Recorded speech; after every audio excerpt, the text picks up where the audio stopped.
ईमानदारी का फल मीठा होता है। काफी समय पहले की बात है। प्रतापगढ़ नाम का एक राज्य था।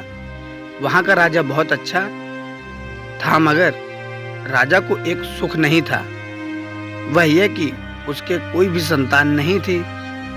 वह चाहता था कि अब वह राज्य के अंदर किसी योग्य बच्चे को गोद ले, ताकि उसका उत्तराधिकारी बनकर सके और आगे की भागदौड़ को सुचारू रूप से चला सके। और इसी को देखते हुए राजा ने राज्य में घोषणा करवा दी कि सभी बच्चे राजमहल में एकत्रित हो जाएं।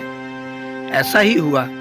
राजा ने सभी बच्चों को पौधे लगाने के लिए भिन्न भिन्न प्रकार के बीज दिए और कहा कि अब हम 6 महीने बाद मिलेंगे और देखेंगे कि किसका पौधा सबसे अच्छा होगा।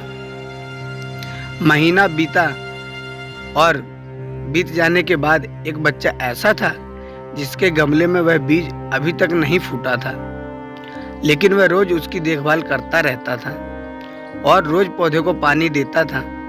देखते ही देखते 3 महीने बीत गए। बच्चा परेशान हो गया। तभी उसकी माँ ने कहा कि बेटा धैर्य रखो, कुछ चीज़ों को फलने में ज़्यादा वक्त लगता है। और वह पौधे की सींचता रहा। 6 महीने हो गए। राजा के पास जाने का समय आ चुका था, लेकिन वह डर रहा था कि सभी बच्चे के गमले में तो पौधे होंगे और उसका गमला खाली होगा। लेकिन वह बच्चा ईमानदार था और सारे बच्चे राजमहल में आ चुके थे।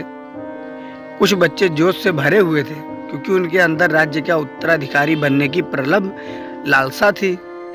अब राजा ने आदेश दिया, सभी बच्चे अपने अपने गमले दिखाने लगे। मगर एक बच्चा सहमा हुआ था, क्योंकि उसका गमला खाली था। तभी राजा की नज़र उस गमले पर गई। उसने पूछा, तुम्हारा गमला तो खाली है। तो उसने कहा, लेकिन मैंने इस गमले की 6 महीने तक देखभाल की है।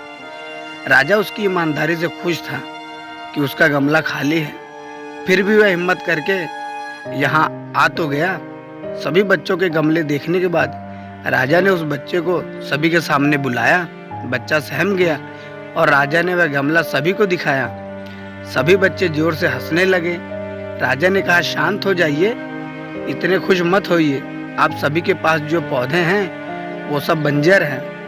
आप चाहे कितनी भी मेहनत कर लें, उनसे कुछ नहीं निकलेगा। लेकिन असली बीज यही था।